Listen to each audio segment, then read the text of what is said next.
अहिल्यानगरमध्ये दरोडा, घरफोडी आणि मोक्का सारख्या गंभीर गुन्ह्यांसह एकूण 11 गुन्ह्यांत फरार असलेला रेकॉर्डवरील आरोपी अजय सादिश काळे याला त्याच्या साथीदारासह स्थानिक गुन्हे शाखेने वाळकी येथून जेरबंद केले आहे।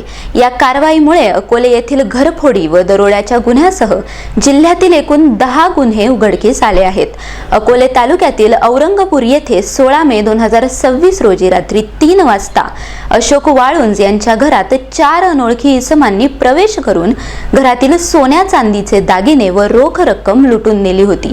या प्रकरणी अकोले पोलीस ठाण्यात गुन्हा दाखल झाला होता।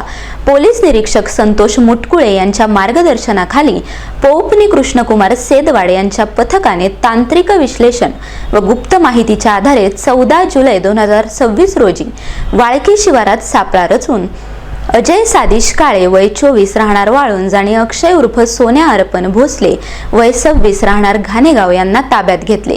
चौकशीत त्यांनी गणेश भोसले, तुकाराम भोसले, बाळू भोसले, आशिष भोसले, शरद काळे, निकेश काळे, धीरज काळे यांच्या मदतीने हा गुन्हा केल्याची कबुली दिली असून चोरलेला मुद्देमाल किरण बेंद्रे याला विकल्याचे समोर आले आहे।